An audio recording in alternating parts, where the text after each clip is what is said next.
우리 안에 있는 근심과 염려, 이 두려움은 우리가 반드시 해야 할 일들을 가로막는 일들이 많다라는 것입니다. 우리 안에 있는 이 두려움의 문제를 반드시 해결해야 한다는 것입니다. 지금 예수님께서 그들 곁을 떠난다고 하니까 그들 마음 가운데 근심이 가득하였다라는 거예요. 예수님이 그들 곁을 떠나는 것만으로도 그들에게는 너무나 고통스러운 일이고 근심거리였는데 예수님께서 그들에게 앞으로 일어날 일을 말씀하시는 거예요. 그들이 출교를 당할 거라는 것입니다. 이것은 그들에게 종교적, 사회적 사형 선고와 같은 거예요. 뿐만 아니라 실제적으로 하나님을 알지 못하는 이들에 의해서 그들이 죽임을 당할 거라는 거예요. 제자들의 가장 큰 고통은 그들 곁에 예수님이 계시지 않는 거예요. 그들에게서 예수님이 떠나가는 것입니다. 이것이 그들에게는 근심이 되고 염려가 되고 두려움이 되었어요. 그런데 예수님께서 그 실상을 말씀해 주시는데 예수님이 비록 그들 곁을 떠나시지만 성령께서 오셔서 그들과 함께 하시겠다라는 거예요. 오히려 유익이 되는 일이라는 거예요. 그러니까 걱정하지 말라는 것이죠. 두려워하지 말라는 거예요. 우리가 이 세상에서 살아가면서 갖게 되는 두려움과 근심과 염려도 우리의 믿음의 영역이라는 거예요. 우리의 신앙의 영역이라는 거예요. 이것은 우리의 불신의 모습이라는 것입니다. 그래서 성령께서 우리의 그런 연약한 부분을 터치하시겠다라는 것입니다. 예수님께서 성령을 약속하신 궁극적인 이유는 세상이 줄 수 없는 평안함을 제자들에게 주시기 위함이라는 거예요. 그래서 이 평안함 가운데 거하라는 것입니다.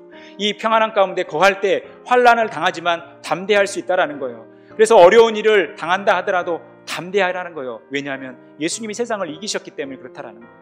그래서 늘 예수님을 따라가는 예수님의 제자의 삶은 이 성령이 함께 하심을 통해서 담대한 삶을 살아간다라는 것입니다. 이 담대하다라는 말이 바로 용기를 가지다라는 거예요. 용기를 가지는 것이 담대한 삶이고 이 담대함이 성령을 통해서 오는 것이죠. 우리의 마음이 성령의 통치와 다스림 속에서 성령을 간직하며 살아가는 것이 우리가 용기를 가지고 살아가는 삶이라는 거예요. 예수님께서 제자들에게 용기를 주시기 위해서 성령을 보내신 겁니다.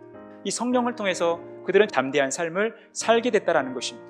그래서 우리가 용기 있는 삶을 살아가는 유일한 비결은 우리 스스로 어떤 경험에서 우리의 의지에서 만들어내는 담대함이 아니라 성령을 모시고 성령 충만한 가운데 성령께서 말씀하신 대로 순종하며 따라가면서 그 진리 가운데 거하는 것이 온전한 용기라는 것입니다.